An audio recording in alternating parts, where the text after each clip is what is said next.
शाहकोट ਅਤੇ ਆਸ-ਪਾਸ ਦੇ ਇਲਾਕੇ ਵਿੱਚ ਚੋਰੀਆਂ ਤੇ ਲੁੱਟਾਂ ਖੋਹਾਂ ਰੁਕਣ ਦਾ ਨਾਮ ਤੱਕ ਨਹੀਂ ਲੈ ਰਹੀਆਂ। ਬੀਤੀ ਸ਼ੁੱਕਰਵਾਰ ਅਤੇ ਸ਼ਨੀਵਾਰ ਦੀ ਦਰਮਿਆਨੀ ਰਾਤ ਚੋਰ ਗਿਰੋਹ ਕਾਫੀ ਸਰਗਰਮ ਰਿਹਾ ਅਤੇ ਚੋਰਾਂ ਨੇ ਸ਼ਾਹਕੋਟ ਦੇ ਨਜ਼ਦੀਕ 4 ਪਿੰਡਾਂ ਨੂੰ ਨਿਸ਼ਾਨਾ ਬਣਾ ਕੇ 6 ਥਾਵਾਂ ਤੇ ਵਾਰਦਾਤਾਂ ਨੂੰ ਅੰਜਾਮ ਦਿੱਤਾ। चोरी का मामला शाहकोट के पिंड शेखेवाल का है, जिथे चोरों ने भोडीपुरिया के डेरे वजों जाने जाते घर नूं निशाना बना के 1.5 लाख रुपए की नकदी, 4 तोले सोने के गहने और जरूरी दस्तावेज चोरी कर लए। इस संबंधी जानकारी दिंदे निर्मल सिंह पुत्र गुरदेव सिंह वासी पिंड शेखेवाल ने दस्सिया कि मैं, मेरी पत्नी और माता घर के वरांडे विच सुते पे सी कि चोर घर के पिछले पासे खेतों विचों दी आए और कमरे की कंध नूं सन लगा के अंदर दाखिल होए, जिन्हां कमरे विच पईयां अलमारियां बाक्स बैड की फरोली की अलमारियां विच पए 4 तोले गहने सोने के गहने, 1.5 लाख की नकदी ते होर जरूरी दस्तावेज लैके फरार हो गए। उन्होंने दस्सिया कि जब उन्होंने सवेरे उठ के देखा तो वह हैरान रह गए। निर्मल सिंह शेखेवाल जी। हाँ जी, गलबात हुई जी? असीं रात सौ रहे थे, चोरों ने पिछों तंदरे के थल्लों कंध फाड़ के अंदर दाखिल होए तो बारी चो पैसे लगे तो सोना लगे। घर विच कौन कौन सी जी? मैं तो मेरी माता ते घर वाली सी। ठीक है जी। हाँ जी। ते किन्ने पैसे सी? 1.5 लाख थे। सोना 4 तोले सोना। ठीक है जी। हाँ जी। ते मौके ते पुलिस पहुंची जी? हाँ, पुलिस नूं रिपोर्ट कर दी है जी। ठीक है जी। पुलिस की कह रही? पुलिस तो हुण कह रही फड़ लांगे जी। ठीक है जी। हाँ जी। ते पहला भी कोई नुकसान होया जी तुहाडा? नहीं, पहलों नहीं होया जी कोई, पहली बारी हुई है चोरी। किसी बंदे ते कोई शक है जी? नहीं, इस वक्त तो नहीं हजे। इस तरह दूसरी चोरी ਦੀਆਂ ਵਾਰਦਾਤਾਂ शाहकोट ਦੇ ਪਿੰਡ ਜਾਫਰਵਾਲ ਵਿਖੇ ਵਾਪਰੀਆਂ, जिथे चोरों ने एक दुकान जोशन पेस्टिसाइड स्टोर के थिंद फार्म हाउस ਨੂੰ निशाना बनाया। जोशन पेस्टिसाइड स्टोर के मालिक संदीप सिंह पुत्र सुखदेव सिंह वासी पत्तो खुर्द ने दस्सिया कि वो रात दुकान बंद करके अपने घर चले गए और सवेरे करीब 5:30 बजे किसी जानकार का फोन आया कि तुहाडी दुकान का शटर टुटा पिया है। उन्होंने दस्सिया कि जब दुकान पर आके देखा तो पता लगा कि चोर रात 1:40 ते दुकान का शटर तोड़ के अंदर दाखिल होए और दुकान विच काउंटर के दराज तोड़े, जिस दौरान वो गले विच पई करीब 1000 रुपए की नकदी लै गए। उन्होंने दस्सिया कि चोरों ने दुकान के बाहर लगे 2 CCTV कैमरे भी तोड़ दिते, जबकि अंदर लगे कैमरे विच चोरी की सारी वारदात कैद हो गई, जिस विच 2 व्यक्ति चोरी करते नज़र आ रहे हैं, जबकि उन्हों के होर साथी भी बाहर होणगे। उन्होंने दस्सिया कि वारदात नूं अंजाम देण समय उन्होंने वाले दुकान के सामने सारे घरां नूं बाहरों कुंडा भी लगा दिता। संदीप सिंह जी। हाँ जी। तो की मामला होया तुहाडे विच? रात असीं करीब कोई दुकान जिहड़ी 8 वजे के करीब वधा के चले गए सीगे ते करीब कोई रात चोर आए आ 1:30 वजे के करीब, जिन्हां ने आण के शटर भन्ने साडे ते शटर भन्न के साडे बाहरों पहलां बाहर कैमरे जिहड़े आ तोड़ दिते गए आ, तोड़ के अंदर एंटर होए आ तो फिर उन्होंने अंदर आण के साडे दराज जिहड़े आ भन्ने आ, उन्होंने भन के विच जो साडा कैश सीगा कढ के लै गए इत्थों ते बार-बार जिहड़े सामने साडे घर दुकान के गेट सन उन्हां नूं लॉक ला दिते गए ते बाहरले कैमरे जिहड़े आ वो तोड़ के उन्होंने सुट दिते आ बाहरों। किन्ने बंदे सी जी? कोई 3-4 बंदे के करीब होणगे जी, जिहड़े 2 तां विच कैमरिਆਂ ਦੇ ਵਿੱਚ रिकॉर्ड हो गए आ। पुलिस मौके ते पहुंची? पुलिस नूं असीं फोन कीता, मैं कोई आण के 6 वजे ते उस तो बाद अद्धे घंटे बाद पुलिस आई आ, वो अपनी इनफॉर्मेशन मेरे को लैके चले गए जी। असीं मंग करते हैं प्रशासन नूं जिहड़ा इन्हां वल ध्यान दिता जाए कि जिहड़ियां दिन प्रति दिन चोरियां वधदियां जा रहीआं उत्ते ठल पाई जाए।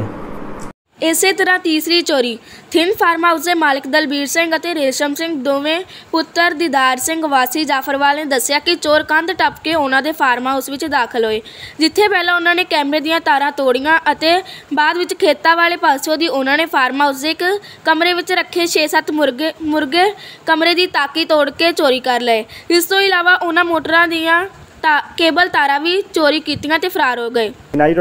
मेरा नाम भाजी रेशम सिंह है जी।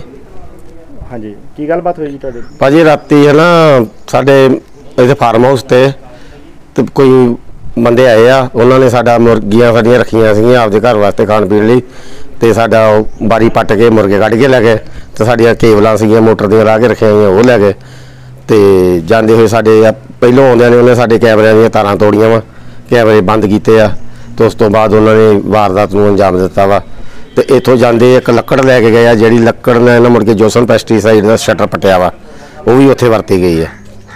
हाँ जी। ਤੇ ਪੁਲਿਸ ਆਈ ਸੀ ਮੌਕੇ ਤੇ ਜੀ? ਪੁਲਿਸ ਸਵੇਰੇ ਆਈ ਆ ਜੀ, ਜਦੋਂ ਅਸੀਂ ਉਹਨਾਂ ਨੂੰ ਦੱਸਿਆ ਵਾ। ਠੀਕ ਹੈ ਜੀ। ਹਾਂਜੀ। ਹੋਰ ਤਾਂ ਨੁਕਸਾਨ ਨਹੀਂ ਹੋਇਆ? ਹੋਰ ਹੁਣ ਦੇਖਣਾ ਪੈਣਾ ਜੀ, ਹਲੇ ਸਾਡਾ ਸਮਾਨ ਸਮੂਨ ਬਹੁਤ ਖਿਲਰ ਰਿਹਾ ਵਾ ਇੱਥੇ, ਖੇਤੀਬਾੜੀ ਦੇ ਸਾਰੇ ਸੰਦ ਸਾਡੇ ਪਏ ਹੁੰਦੇ ਆ, ਪਸ਼ੂ ਵੀ ਸਾਡੇ ਇੱਥੇ, ਸਾਡਾ ਸਿਸਟਮ ਸਾਰਾ ਇੱਥੇ ਹੀ ਆ। ਹਾਂਜੀ, ਹੁਣ ਬਾਕੀ ਦੇਖਾਂਗੇ ਕੀ ਆ। ਹਾਂਜੀ। ਚੌਥੀ ਚੋਰੀ। ਇਸੇ ਤਰ੍ਹਾਂ 2 ਚੋਰੀਆਂ ਦੀਆਂ ਵਾਰਦਾਤਾਂ ਸ਼ਾਹਕੋਟ ਦੇ ਪਿੰਡ ਮਾਣਕਪੁਰ ਵਿਖੇ ਹੋਈਆਂ, ਜਿੱਥੇ ਚੋਰਾਂ ਨੇ 2 ਘਰਾਂ ਨੂੰ ਨਿਸ਼ਾਨਾ ਬਣਾਉਂਦਿਆਂ 9 ਤੋਲੇ ਸੋਨੇ ਦੇ ਗਹਿਣੇ ਅਤੇ 80,000 ਤੋਂ ਵੱਧ ਦੀ ਨਕਦੀ ਤੇ ਮੋਬਾਈਲ ਫੋਨ ਚੋਰੀ ਕਰ ਲਿਆ।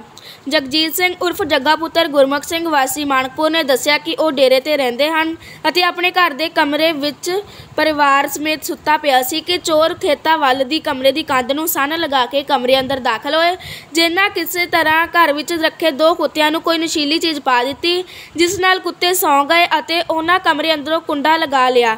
ਇਸ ਦੌਰਾਨ ਉਹਨਾਂ ਕਮਰੇ ਵਿੱਚ ਪਈਆਂ ਅਲਮਾਰੀਆਂ ਅਤੇ ਬੈੱਡ ਦੀ ਫਰੋਲਾ ਫਰਾਲੀ ਕੀਤੀ ਤੇ ਅਲਮਾਰੀਆਂ ਵਿੱਚੋਂ 5 ਤੋਲੇ ਸੋਨੇ ਦੇ ਗਹਿਣੇ, 70,000 ਦੀ ਨਕਦੀ ਅਤੇ ਇੱਕ ਮਹਿੰਗਾ ਫੋਨ ਲੈ ਗਏ। ਨਾ ਤੁਹਾਡਾ ਜੀ? ਮੇਰਾ ਨਾਮ ਭਾਈ ਜਗਜੀਤ ਸਿੰਘ ਹੈ ਜੀ। ਪਿੰਡ ਕਿਹੜਾ ਜੀ? ਪਿੰਡ ਮਾਣਕਪੁਰ ਹੈ ਜੀ। ਹਾਂਜੀ, ਕੀ ਗੱਲਬਾਤ ਹੋਈ ਤੁਹਾਡੇ ਜੀ? ਸਾਡੇ ਜੀ ਆਪਣਾ ਅੰਦਰੋਂ ਕੰਧ ਪਾੜ ਕੇ ਬਾਹਰੋਂ ਕੰਧ ਪਾੜ ਕੇ ਅੰਦਰ ਵੜ ਕੇ ਅੰਦਰ ਉਹਨਾਂ ਨੇ ਕੁੰਡੀਆਂ ਲਾ ਕੇ ਤੇ ਸਾਡੇ ਚੋਰੀ ਕੀਤੀ ਆ। ਗੋਲਡ ਸਾਡਾ 4 ਤੋਂ 5 ਤੋਲੇ ਗੋਲਡ ਆ ਤੇ ਕੈਸ਼ ਆ 60-70,000 ਰੁਪਇਆ ਕੈਸ਼ ਆ ਤੇ ਸਾਨੂੰ ਕੁਝ ਨਹੀਂ ਪਤਾ ਲੱਗਾ। ਸਾਡੇ ਕੁੱਤੇ ਵੀ ਰੱਖੇ ਹੋਏ ਆ 2, ਇੱਕ ਪੈਟ ਬੋਲ ਆ, ਇੱਕ ਨੋਰਮਲ ਆ। ਉਹਨਾਂ ਨੂੰ ਕੋਈ ਜ਼ਹਿਰੀਲਾ ਪਦਾਰਥ ਪਾਇਆ ਵਾ ਵੀ ਜਿਨ੍ਹਾਂ ਦਾ ਕਰਕੇ ਵੀ ਸਾਨੂੰ ਵੀ ਕੋਈ ਪਤਾ ਨਹੀਂ ਲੱਗਾ, ਨਾ ਸਾਨੂੰ ਕੁਝ ਪਤਾ ਲੱਗਾ ਨਾ ਉਹਨਾਂ ਨੂੰ ਕੁਝ ਪਤਾ ਲੱਗਾ। ਇਹ ਘੱਟੋ ਘੱਟ ਤਕਰੀਬਨ 1:30-2 ਵਜੇ ਦੀ ਗੱਲ ਆ ਤੇ ਅਸੀਂ ਨਾਲ ਦਾ ਕਮਰਾ ਸਾਡਾ ਉੱਥੋਂ ਦੀ ਅਸੀਂ ਵੜ ਕੇ ਦੇਖਿਆ ਵੀ ਕੀ ਗੱਲ ਆ, ਵੀ ਕਮਰਾ ਕਾਹਤੋਂ ਅੰਦਰੋਂ ਬੰਦ ਆ। ਫਿਰ ਉੱਥੋਂ ਵੜ ਕੇ ਅਸੀਂ ਦੇਖਿਆ, ਚੈੱਕ ਕੀਤਾ ਤੇ ਸਾਡੇ ਸਾਰਾ ਸਮਾਨ ਖਿਲਰਿਆ ਪਤਰੇ, ਸਾਡੇ ਨੁਕਸਾਨ ਹੋ ਗਿਆ। ਘੱਟੋ ਘੱਟ ਸਾਡਾ ਨੁਕਸਾਨ ਵਿੱਚੇ ਗੋਲਡ ਪਾ ਕੇ ਵਿੱਚੇ ਕੈਸ਼ ਪਾ ਕੇ 4 ਤੋਂ 5 ਲੱਖ ਦਾ ਸਾਡਾ ਨੁਕਸਾਨ ਹੋਇਆ ਭਾਜੀ। ਠੀਕ ਹੈ ਜੀ। ਪੁਲਿਸ ਮੌਕੇ ਤੇ ਪਹੁੰਚੀ ਕਿ ਨਹੀਂ ਜੀ? ਪੁਲਿਸ ਹਜੇ ਸਾਡੇ ਲਾਗੇ ਹੋਰ ਵੀ ਚੋਰੀ ਹੋਈ ਹੈ ਜੀ, ਹਜੇ ਉੱਥੇ ਆ ਫਿਲਹਾਲ, ਫਿਰ ਇੱਧਰ ਸਾਡੇ ਵੀ ਆਉਣਗੇ। ਠੀਕ ਹੈ। ਹਾਂਜੀ। ਪੰਜਵੀਂ ਚੋਰੀ। ਇਸੇ ਤਰ੍ਹਾਂ ਸੁਰਿੰਦਰ ਕੌਰ ਪਤਨੀ ਬਲਜੀਤ ਸਿੰਘ ਵਾਸੀ ਮਾਣਕਪੁਰ ਨੇ ਦੱਸਿਆ ਕਿ ਉਹ ਡੇਰੇ ਤੇ ਰਹਿੰਦੇ ਹਨ ਅਤੇ ਉਹਨਾਂ ਦਾ ਪਤੀ ਪਾਠੀ ਹੋਣ ਕਾਰਨ ਪਾਠ ਕਰਨ ਗਿਆ ਸੀ, ਜਿਸ ਕਾਰਨ ਬੀਤੀ ਰਾਤ ਉਹ ਘਰ ਵਿੱਚ ਇਕੱਲੀ ਸੀ। ਉਹਨਾਂ ਨੇ ਦੱਸਿਆ ਕਿ ਬੀਤੀ ਰਾਤ ਚੋਰ ਖੇਤਾਂ ਵਿੱਚੋਂ ਦੀ ਸਾਡੇ ਘਰ ਦੇ ਪਿਛਲੇ ਪਾਸੇ ਆਏ ਅਤੇ ਕਮਰੇ ਵਿੱਚ ਕੰਧ ਨੂੰ ਸੰਨ ਲਗਾ ਕੇ ਕਮਰੇ ਵਿੱਚ ਦਾਖਲ ਹੋਏ। ਉਸ ਸਮੇਂ ਮੈਂ ਨਾਲ ਵਾਲੇ ਕਮਰੇ ਵਿੱਚ ਸੁੱਤੀ ਪਈ ਸੀ। ਉਹਨਾਂ ਦੱਸਿਆ ਕਿ ਚੋਰਾਂ ਨੇ ਕਮਰੇ ਵਿੱਚ ਪਈ ਅਲਮਾਰੀ ਵਿੱਚ ਪਏ 4 ਤੋਲੇ ਸੋਨੇ ਦੇ ਗਹਿਣੇ, ਜਿਨ੍ਹਾਂ ਵਿੱਚ 2 ਚੈਨੀਆਂ, 1 ਟਾਪਸਾਂ ਦਾ ਜੋੜਾ, 3 ਮੁੰਦਰੀਆਂ ਤੇ 10,000 ਰੁਪਏ ਦੀ ਨਕਦੀ ਚੋਰੀ ਕਰ ਲਈ। ਉਸ ਨੇ ਦੱਸਿਆ ਕਿ ਜਦ ਸਵੇਰੇ ਉਹ ਖੇਤਾਂ ਵਿੱਚ ਪੱਠੇ ਵੱਢਣ ਗਈ ਤਾਂ ਉਸਨੇ ਕੰਧ ਵਿੱਚ ਲੱਗੀ ਸੰਨ ਦੇਖ ਰੌਲਾ ਪਾਇਆ ਤੇ ਜਦ ਘਰ ਅੰਦਰ ਕਮਰੇ ਵਿੱਚ ਜਾ ਕੇ ਦੇਖਿਆ ਤਾਂ ਸਾਰਾ ਸਮਾਨ ਖਿਲਰਿਆ ਪਿਆ ਸੀ ਤੇ ਚੋਰੀ ਹੋ ਚੁੱਕੀ ਸੀ। ਹਾਂਜੀ, ਕਿਹੜਾ ਪਿੰਡ ਆਪਣਾ ਜੀ? ਮਾਣਕਪੁਰ। ਹਾਂਜੀ, ਕੀ ਗੱਲਬਾਤ ਹੋਈ ਜੀ? ਭਾਜੀ ਪਤਾ ਨਹੀਂ, ਸਾਨੂੰ ਸਵੇਰ ਨੂੰ ਪਤਾ ਲੱਗਾ, ਜਿੱਦਾਂ ਸੰਨ ਲੱਗਾ ਦੇਖਿਆ ਵਾ, ਪੱਠੇ ਵੜਦੀ ਨੇ ਮੈਂ ਤਾਂ ਸਵੇਰ ਮੁੜ ਕੇ ਫਿਰ ਬੰਦੇ ਬੁੰਦੇ ਇਕੱਠੇ ਕੀਤੇ ਆ ਤੇ ਫਿਰ ਸਰਪੰਚ ਆ ਗਿਆ, ਸਾਰੇ ਪੁਲਿਸ ਵਾਲੇ ਵੀ ਆ ਗਏ, ਫਿਰ ਦੇਖਿਆ ਵਾ ਸੋਨਾ ਸਾਨਾ ਸਾਰਾ ਲੈ ਗਏ ਆ। ਕਿੰਨਾ ਕੀ ਲੈ ਕੇ ਗਏ? 2 ਚੈਨੀਆਂ ਵਾ, ਇੱਕ ਕੁੜੀ ਦੇ ਟੌਕਸ ਸੀਗੇ, 3 ਛਾਪਾਂ ਸੀ, 10,000 ਰੁਪਈਆ ਸੀ। ਠੀਕ ਹੈ ਜੀ। ਹਾਂਜੀ। ਤੇ ਕੋਈ ਪਹਿਲਾਂ ਵੀ ਕਦੀ ਵਾਰਦਾਤ ਇੱਧਰ ਹੋਈ ਜੀ? ਨਹੀਂ, ਕਦੀ ਨਹੀਂ ਹੋਈ। ਠੀਕ ਹੈ। ਤੁਹਾਨੂੰ ਕਿੱਦਾਂ ਸਵੇਰੇ ਪਤਾ ਲੱਗਾ ਜੀ ਤੁਹਾਨੂੰ? ਹਾਂਜੀ, ਸਵੇਰੇ ਉਹ ਵੀ ਇੱਧਰ ਆ ਪੱਠੇ ਵੱਢ ਕੇ ਆਈਆਂ ਤਾਂ ਉੱਧਰੋਂ ਫਿਰ ਇੱਥੋਂ ਜੋ ਸੰਨ ਲੱਗਾ ਦੇਖਿਆ ਉਦੋਂ ਪਤਾ ਲੱਗਾ। ਤੇ ਘਰ ਦੇ ਵਿੱਚ ਕੌਣ ਕੌਣ ਸੀ ਉਸ ਟਾਈਮ? ਇਕੱਲੀ ਆ ਮੈਂ। ਠੀਕ ਹੈ ਜੀ। ਤੇ ਤੁਹਾਡੇ ਹਸਬੰਡ ਜੀ? ਉਹ ਗ੍ਰੰਥੀ ਆ, ਉਹ ਪਾਠਾਂ ਤੇ ਜਾਂਦੇ ਆ। ਠੀਕ ਹੈ ਜੀ। ਤੇ ਬੱਚੇ ਜੀ? ਬੱਚੇ ਕੁੜੀ ਵਿਆਹੀ ਹੋਈ ਆ ਕੰਨੀਆਂ, ਮੁੰਡਾ ਬਾਹਰ ਆ ਪੁਰਤਗਾਲ 'ਚ। ਠੀਕ ਹੈ ਜੀ। ਫਰਾਂਸ। ਇਸੇ ਤਰ੍ਹਾਂ ਚੋਰਾਂ ਨੇ 6ਵੀਂ ਵਾਰਦਾਤ ਸ਼ਾਹਕੋਟ ਦੇ ਪਿੰਡ ਸੈਦਪੁਰ ਚਿੜੀ ਵਿਖੇ ਵਾਪਰੀ, ਜਿੱਥੇ ਚੋਰ ਕੰਧ ਟੱਪ ਕੇ ਰਾੜ ਨਾਲ ਦਰਵਾਜ਼ਾ ਖੋਲ੍ਹ ਕੇ ਘਰ ਅੰਦਰ ਦਾਖਲ ਹੋਏ ਅਤੇ 2 ਮੋਬਾਈਲ ਫੋਨ, 3,000 ਰੁਪਏ ਦੀ ਨਕਦੀ ਤੇ ਹੋਰ ਕੀਮਤੀ ਸਮਾਨ ਚੋਰੀ ਕਰਕੇ ਲੈ ਗਏ। ਇਸ ਸੰਬੰਧੀ ਜਾਣਕਾਰੀ ਦਿੰਦਿਆਂ ਨਿਰਮਲ ਕੌਰ ਪਤਨੀ ਜਸਬੀਰ ਸਿੰਘ ਵਾਸੀ ਸੈਦਪੁਰ ਚਿੜੀ ਨੇ ਦੱਸਿਆ ਕਿ ਉਹ ਰਾਤ ਆਪਣੇ ਲੜਕੇ ਨਾਲ ਘਰ ਵਿੱਚ ਸੁੱਤੀ ਪਈ ਸੀ ਅਤੇ ਉਸ ਦਾ ਪਤੀ ਦਰਬਾਰ ਤੇ ਸੇਵਾ ਕਰਦਾ ਹੋਣ ਕਾਰਨ ਦਰਬਾਰ ਤੇ ਸੁੱਤਾ ਸੀ ਕਿ ਇਸੇ ਦੌਰਾਨ ਚੋਰ ਪਹਿਲਾਂ ਕੰਧ ਟੱਪ ਕੇ ਵਿਹੜੇ ਵਿੱਚ ਦਾਖਲ ਹੋਏ, ਜਿਨ੍ਹਾਂ ਲੋਹੇ ਦੀ ਰਾੜ ਨਾਲ ਦਰਵਾਜ਼ੇ ਦੀ ਜਾਲੀ ਪਾੜ ਦਿੱਤੀ ਅਤੇ ਹੱਥ ਪਾ ਕੇ ਕੁੰਡਾ ਖੋਲ੍ਹ ਕੇ ਘਰ ਅੰਦਰ ਦਾਖਲ ਹੋਏ, ਜਿੱਥੇ ਉਹਨਾਂ ਕਮਰੇ ਵਿੱਚ ਪਈਆਂ ਅਲਮਾਰੀਆਂ, ਟਰੰਕ, ਪੇਟੀਆਂ, ਬੈੱਡ ਆਦਿ ਦੀ ਫਰੋਲਾ ਫਰਾਲੀ ਕੀਤੀ ਤੇ 2 ਮੋਬਾਈਲ ਫੋਨ, 3,000 ਰੁਪਏ ਦੀ ਨਕਦੀ ਸਮੇਤ ਬਾਬਾ ਜੀ ਦੀ ਗੋਲਕ ਅਤੇ ਲੜਕੇ ਦਾ ਹੋਰ ਕੀਮਤੀ ਸਮਾਨ ਲੈ ਗਏ। ਉਸ ਨੇ ਦੱਸਿਆ ਕਿ ਜਦ ਚੋਰ ਵਾਰਦਾਤ ਕਰਨ ਆਏ ਤਾਂ ਉਹਨਾਂ ਵੱਲੋਂ ਸਾਨੂੰ ਸੁੱਤਿਆਂ ਨੂੰ ਕੋਈ ਨਸ਼ੀਲੀ ਚੀਜ਼ ਸੁੰਘਾਈ ਗਈ, ਜਿਸ ਕਾਰਨ ਚੋਰ ਸਾਡੇ ਕੋਲ ਦੀ ਲੰਘਦੇ ਰਹੇ, ਪਰ ਉਹਨਾਂ ਬਾਰੇ ਸਾਨੂੰ ਕੁਝ ਵੀ ਪਤਾ ਨਹੀਂ ਲੱਗਾ।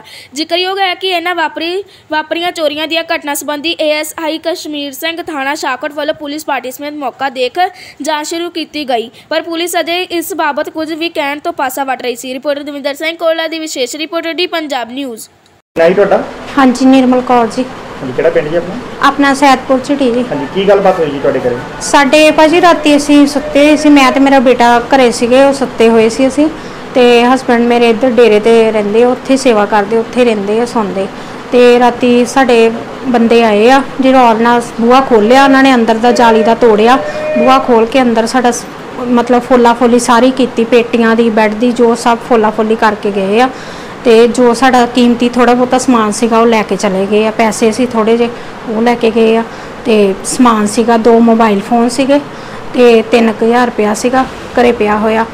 ਤੇ ਬਾਕੀ ਬੇਟੇ ਵੱਡੇ ਦਾ ਥੋੜਾ ਜਿਹਾ ਸਮਾਨ ਸੀਗਾ ਮਹਿੰਗਾ, ਉਹ ਪਿਆ ਹੋਇਆ ਸੀ, ਹੈੱਡਫੋਨ ਸੀਗੇ ਤੇ ਡਰਿਲ ਵਗੈਰਾ ਸੀਗੀ ਮਹਿੰਗੀ ਸੀ ਬਾਹਰ ਦੀ, ਤੇ ਉਹ ਸਾਰਾ ਸਮਾਨ ਲੈ ਕੇ ਚਲੇ ਗਏ ਆ।